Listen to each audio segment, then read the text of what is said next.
We are about a half a week away from the Peach Bowl in Atlanta versus Penn State, and this is why Tre Harris is probably somebody you're going to want to pay attention to Saturday.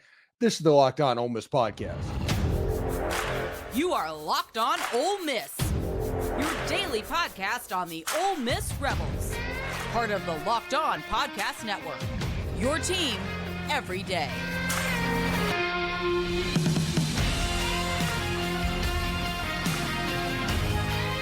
Hi, I'm Stephen Willis, a former staff member at Ole Miss and a 10-year veteran of the national media with Yahoo Sports. Also did a little stint at WSMV in Nashville as well. Hello. Today on the show, what will be the barometer that will let you know if things are going well versus the Penn State Nittany Lions in the Peach Bowl on Saturday?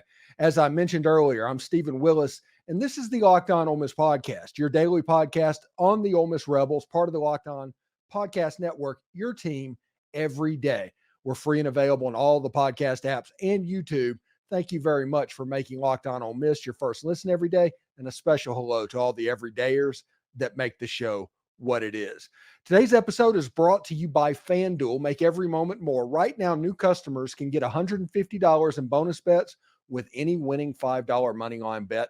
That's $150 if your team wins. Visit FanDuel.com/lockedon to get started. So it's going to be a really interesting thing, and this is the what to watch for episode that we do during game week. And the three main things that we're going to go over in this show: Tre Harris is the matchup that Ole Miss will exploit if it can. We talked yesterday about how protecting Jaxson Dart and allowing the wide receivers to eat. Penn State being without, for sure, I think, one cornerback and another one that, anything can happen. He might play, he might not. The secondary can be exploited in a similar way to Texas A&M earlier in the season. Number two, Quinshon Judkins is and always will be a catalyst in this offense. It will be important to at least get him going just a little bit. And please, no artificial momentum swings. That should be the goal against a team that survives on taking away from the other team as well. Really, really interesting stuff. And if you look at the line right now, Penn State's a 3.5-point favorite. The over-under is at 48.5 points.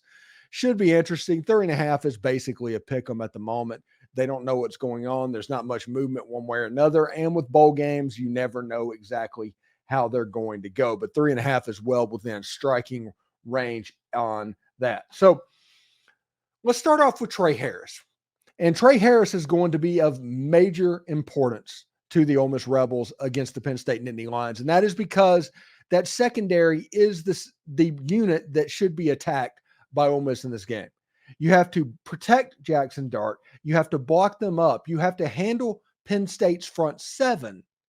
But if you do that and earn the right to throw the ball downfield, you can hunt a little bit, much like Ole Miss did against Texas A&M earlier in the season. You look at Tre Harris, he had 47 catches, 851 yards, and 8 touchdowns, and about 75% of the season is what he played. And he still has a chance to go over 1,000 yards and over 50 catches in this game versus Penn State. It'll be really interesting to see. Actually, it would have been really interesting to see how the season would have gone if he wouldn't have been hurt against Tulane to start with, but I digress. Tre Harris has made acrobatic, unbelievable plays against Texas A&M. He was the person that really stepped up against LSU. The point is, in close games against teams that could threaten Ole Miss, he was key in order for Ole Miss to make their move forward. Big game against LSU, big game against Texas A&M. He had a less than big game against Alabama and did not have a big game against Georgia. They lost those two games, won the next two games on the toughness scale as well. I still don't really understand why Ole Miss, as good as they are, didn't at least try to get Tre Harris in the game against Georgia. I understand against Alabama he was injured, and they only brought him in to basically run straight line stuff so he could maybe win jump balls, but he still wasn't anywhere near where he normally is. Against LSU, he was basically unstoppable, and against Texas A&M, just the same. He was an absolute machine that day as well. And it's the barometer. We talked about the keys of the game being Ole Miss taking care of Jaxson Dart and protecting him. And if he does and is able to throw the ball downfield, that is where you get that quote, mismatch to where Tre Harris going against the Penn State secondary can be exploited. Now, I'm expecting Penn State to bracket coverage towards Tre Harris, but there's other weapons on Ole Miss's team. You've got a Jordan Watkins that is more healthy than he's been since before the Auburn game. And you have Dayton Wade in his last game at Ole Miss. He can make some plays as well, and kind of that dual slot receiver role that Ole Miss sometimes likes to run. Caden Prescorn will be there to take care of the middle of the field as well. There are weapons that can exploit this Penn State defense in the passing game. If you earn the right to do it, you do have to protect up. You do have to do whatever you have to do to protect Jaxson Dart and keep him upright, and make sure even through play calling and things like that, that you vary the tempo in which the ball gets out of his hand. It cannot become rhythmic. It cannot be a metronome of sorts for against the Penn State Nittany Lions, because they'll start to get home as it goes, just like Alabama did, just like Georgia did, just like A&M did. If that happens and it gets predictable, they can get home a little bit. So Tre Harris being used in the short, intermediate, and deep passing game will be key. They use Tre Harris against LSU on screens. They use Tre Harris against Texas A&M on 2- and 3-step drop. Real quick cover 2 beaters. That is the Tre Harris that needs to appear against the Penn State Nittany Lions. Now you have Dayton Wade, you have other players, and I expect the screen game through Ulysses Bentley, through Quinshon Judkins, and through the wide receivers as well will be key cogs against this defense, because we all know against a Manny Diaz type defense, and I know he's not coordinating, but Anthony Poindexter is going to run the same stuff that he put in. They're going to play the same way. They haven't been coached any other way. And the way that you beat that is through screens, draws, counter directions, things like that, to where you take advantage of a fast flow defense. You do that also by throwing the football quickly to be able to throw the ball downfield, because once you can throw the ball downfield, you're probably really pretty ready to go, because you have a mismatch with Tre Harris on one side of the field. He's going to be the one-on-one dominant player that you have, but you also have really big players all over the field, and Penn State could be without, emphasis on could, their top 2 corners in the football game. I forget, it's like Caleb King or something like that is playing in the game. We're still waiting to see, but we'll see if when the game actually happens, if he plays or not. Johnny Dixon, the rumor is that he is opting out as well. He's going to be down there, but he's not going to necessarily play. There's 3 players that we're assuming are not going to play. They're all-world left tackle, a defensive back, and they're all-world defensive lineman. Those 3 players are probably going to get out. King, the other cornerback, we're still waiting to hear. He started this season in the top 30-ish on the boards in the NFL draft. So we'll see what happens with him as well. But Tre Harris, if he has a big day, if he is clicking, if he is going, you can count on the fact that Ole Miss football is clicking offensively, and that is probably a good sign for the team moving forward. I do want to let you know that today's show is thanks again for making the Locked On Ole Miss podcast your first listen of the day, and we're just getting started. Quinshon Judkins playing well might sound like no duh analysis, but we'll tell you just that next. As the weather gets colder, the NFL offers Stay Hot on FanDuel. Right now, new customers can get $150 in bonus bets with any winning $5 money line bet. That's $150 if your team wins. If you're thinking about joining FanDuel, there's no better time to get in on the action. The app is so easy to use, and there's a wide range of betting options, including spreads, player props, over-unders, and more. So visit FanDuel.com/LockedOn and kick off the NFL season. FanDuel, an official partner of the NFL.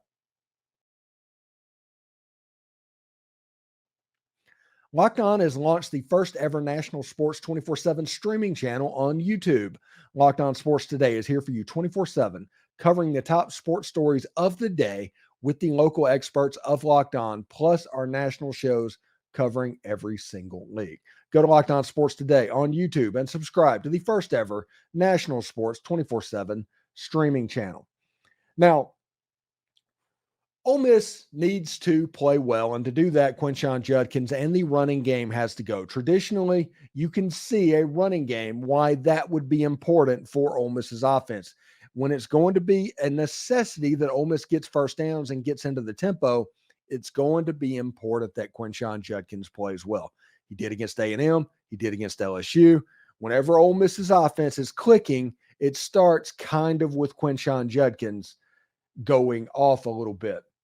Quinshon Judkins on the season's got 237 carries, 1,052 yards, and 15 touchdowns. I think he needs 2 in this game to to break his own single season mark and to put him between 1 or 2 of Deuce McAllister for the career mark at Ole Miss.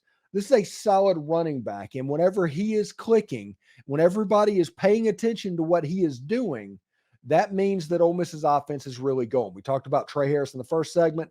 This is another invaluable piece. And this is because this is kind of the metronome of Ole Miss's offense when it's successful. The run game for Ole Miss's offense is going to be so important. We know that Ole Miss's offense does some things a little bit differently in the run game as other teams.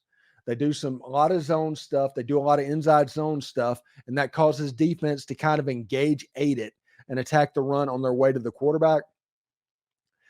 In the latter part of the season, they changed that up just a little bit when they got Caden Prieskorn. The run game opened up just a little bit, and the offense got more effective, even though they didn't score as much. That's weird to think of, but they started to hold the ball a little bit and protect that defense. And you saw time of possession, which normally isn't a stat that I care about whenever a team is just playing slow and just standing in the huddle for 40 seconds.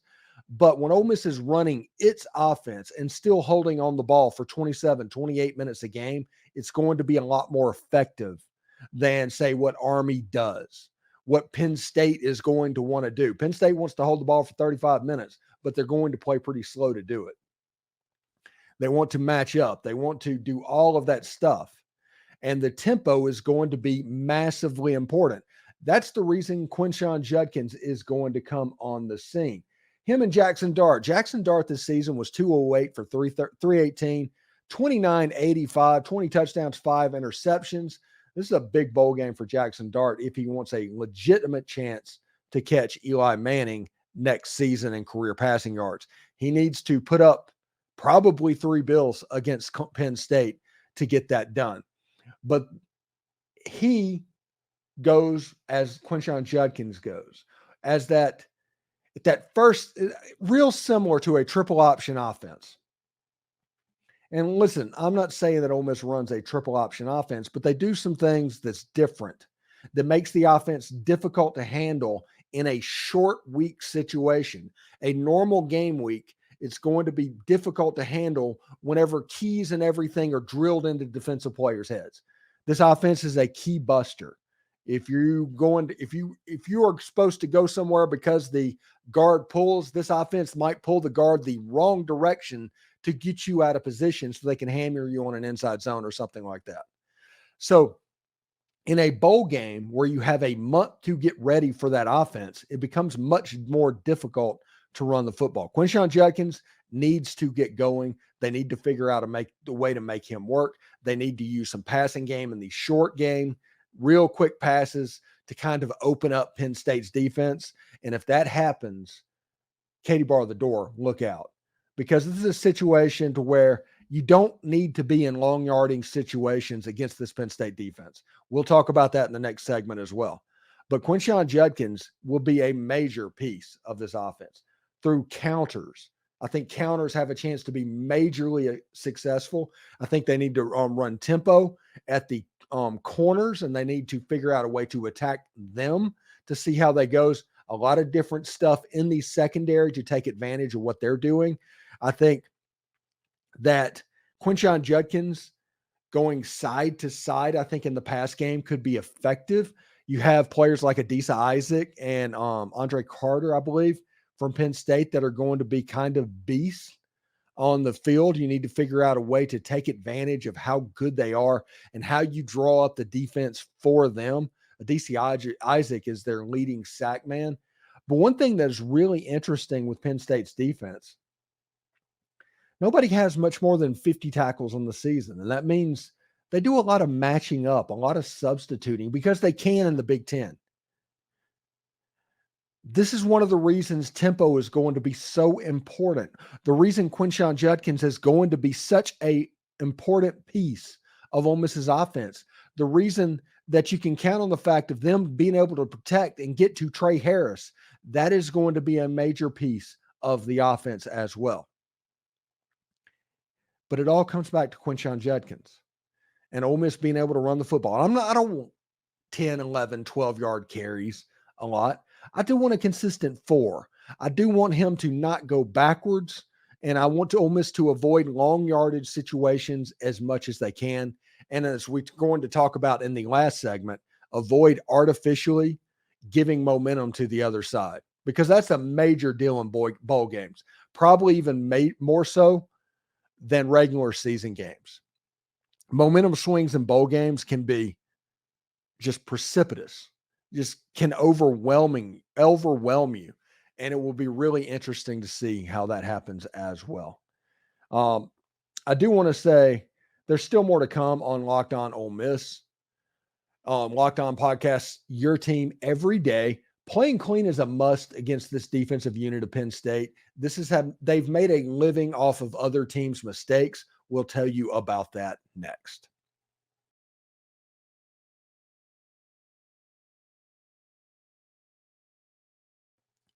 Thanks for making Locked On Ole Miss your first listen of the day, and shout out to the everydayers. Locked On Ole Miss has launched the first ever national sports 24/7 streaming channel on YouTube. It's called Locked On Sports Today, and it's here for you 24/7, covering the top sports stories of the day with the local experts of Locked On, plus our national shows that cover each and every league. For your second listen, go to Locked On Sports Today on YouTube and subscribe to the first ever national sports 24/7 stream channel. Be part of history. All right. It's a really important deal right here. And I say this all the time. And anybody that has watched my show for any length of time knows that I harp on this all the time. This is going to be the game that is really important for Ole Miss to play clean. And what I mean by that is no penalties, no turnovers, no unnecessarily getting stopped in your own end on fourth down like Ole Miss did last season in the Texas Bowl, when that first half was called, honestly, real similarly to a 9-year-old playing Madden. Last year's Texas Bowl was not fun for anybody involved, and I feel sorry, honestly, for anybody that bought a ticket for that game. You need to take this seriously. You're playing a real defensive unit here. Now, Penn State fans get upset when I refer to them as Texas A&M adjacent. And Texas A&M, when Ole Miss played them, was number 1 in sacks and TFLs. If you look at Penn State's numbers at the end of the year, they're number 1 in sacks and number 2 in TFLs. That matches up pretty well. It was the top defense in the SEC. It's not an insult to compare you to the top SEC defense. It's just not. Now, understand that some people are going to get upset anytime I do not call their team, the defense, the 85 Bears, which is absolutely ridiculous. I do not think Big Ten defenses are anywhere as good as they claim they are. I do not think that SEC offenses are as good as we claim they are. I think they're closer together than you think, but stylistically it's going to matter, because if you play tempo against those units, you block them up a little bit. I think some weaknesses could be exposed that other teams on their schedule could not expose. Ole Miss is going to be the best offense that Penn State has played this season. That's not going to be particularly close. I do think that defensively, even though statistically they are where they are, I think Georgia and Bama are probably better than they are, and they are you can compare them favorably with Texas A&M as far as the explosivity. Lots of good players on Penn State's defense, though, that Ole Miss is going to have to watch out for. Honestly, it's going to start, I think, with Abdul Carter. He had 46 tackles, 5.5 tackles for loss, 4.5 sacks, playing that middle linebacker position in an aggressive Manny Diaz defense. Like I said, we have always talked about how aggressive the Manny Diaz defenses are. he is somebody that has been a beneficiary of that. If you look at the stats of the Penn State defense, nobody has much more than 50 tackles, if anybody. I'm not sure of the exact amount, but that is because they rotate a lot. They match up a lot. They try to impose their will on the other team through matchups. Against tempo, that's not really going to be something you can do. So it will be imperative for Ole Miss to get that first down, to get going. Whenever Ole Miss struggles offensively, they do not get that first down to get their tempo going. You cannot exploit that matchup against the Penn State Nittany Lions unless you get that first down. We talked in the second segment why Quinshon Judkins was important. That is a major reason for that. We talked about in the first segment why Tre Harris is going to be the barometer for how well things are going for Ole Miss, and that is because he is going to be the next step after Quinshon Judkins getting tempo rolling and Penn State not being able to match up. The tempo is going to force them to play a little bit slower, not as complex defensively. Tempo is a great equalizer from offenses to defenses, but you need that first down to start it off. Now, you look at Adisa Isaac. He's their leading sack man, their leading tackle for loss man, number 20, 35 tackles, 15 tackles for loss, 7.5 sacks. He gets the beneficiary of most this season. He played on the other side of the field from Chop Robinson. He is the beneficiary of teams sliding protections away from him. But he has shown the ability to get after the quarterback, to be a little bit of a game wrecker himself. But that is because the defense has been sliding it that way. What happens when the defense starts being slid to Adisa Isaac? Is the guy that's going to replace Chop Robinson, who is opting out of the game, good enough to make Ole Miss pay for doing that? And this is the Chop Robinson. He only had 15 tackles, but 7.5 were loss, and he did have 4 sacks, and that was with the other team going away from him pretty consistently. I mean, it's an interesting situation. I think Ole Miss needs to play clean. They're going to be coming, and Penn State's going to travel. So when Ole Miss has the ball, it's not going to be quiet. I think there's going to be 30 to 40,000 Ole Miss fans there, but the rest of them, Penn State travels really well. So Ole Miss will not have a quiet environment when they have the ball either. So no penalties. Do not get into long yardage situations at all. Protect up Jaxson Dart to give him the ability to throw the football downfield and run the football, and Ole Miss is going to win this game. And honestly, if that happens, I don't think it's going to be particularly close. Now, I do think the line is about where it should be right now, although I think Ole Miss should be the team that is 3 points ahead of Penn State currently at the moment. I think Ole Miss is going to win this game. I'm probably sitting right now, and I'll give my official prediction Friday, with Ole Miss at around 34-31 over Penn State. I do think Drew Allar is going to get going just a little bit. I think they're going to run the football a little bit on Ole Miss, and that's going to open some stuff up. But I think Ole Miss's offense is going to be able to hunt in a way that other teams have not been able to find against the Penn State Nittany Lions. This is a fun game, everybody. I'm pretty fired up about this. This is the blue blood of college football that Ole Miss is going to be going against Penn State in the Peach Bowl. Now, against TCU in 2014, Ole Miss didn't have a very fun trip to the Peach Bowl. Before that, they had a very fun trip against Georgia Tech. Of course, that was like in 1971. So this is the third matchup in the Peach Bowl for Ole Miss. We'll see exactly how it goes. I love the fact that it's SEC versus Big Ten and it's Ole Miss versus Big Ten, because I've talked all the time that just as long as it wasn't Texas Tech or Oklahoma State, I was going to be happy. I didn't care who the opponent was, as long as it wasn't Oklahoma State or Texas Tech. Because it seems like, I think Ole Miss has played Texas Tech since 1997 more than they've played Tennessee. They've matched up way too many times. Oklahoma State's about the same. I think they've played 2 or 3 times as well. So we'll see exactly how this goes. But the Ole Miss versus Big Ten matchup, I'm all in favor of it. The only time that I can remember Ole Miss playing a Big Ten team was against the Indiana Hoosiers in the 2020 Outback Bowl. I'm not going to hold a Big Ten standard over the Indiana Hoosiers, but that was a fun matchup in a game that Ole Miss doesn't normally go to. This is a situation that's going to be a fun matchup against a team that Ole Miss doesn't normally play in a bowl that Ole Miss doesn't normally go to. This is going to be fun. Now, I do need to let everybody know this week, tomorrow, we have the Know Your Enemy episode with Zach Sako from Locked On Nittany Lions. Friday, we'll do the Why Ole Miss Wins episode.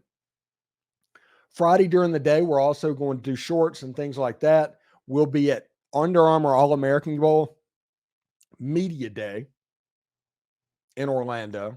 Saturday, we'll do our pregame show and our postgame show on Ole Miss and Penn State. We've got the flamethrower ready if necessary. And Sunday, we've got practice at the Under Armour All-American game. Those two games going back to back. This weekend is going to be a busy weekend, and we'll talk about it on Monday's show as well. Should be a lot of fun. And then Monday, we have basically the Peach Bowl, or not the Peach Bowl, but the Citrus Bowl and the college football playoff with Alabama and Michigan and Texas and Washington and things like that. That should be a lot of fun indeed. So this week through New Year's is going to be a lot of fun. Then after New Year's, it's going to start to get to normal. We're going to continue to talk about the transfer portal. I think January 3rd or something like that is the next visit period for players. We'll see who shows up in Oxford for that. And we'll keep our ear to the grindstone for what's going on there. Got a lot of stuff going on for the next 8 days or so, and then we'll get into the basketball and get back into our normal basketball, baseball, off-season type deal.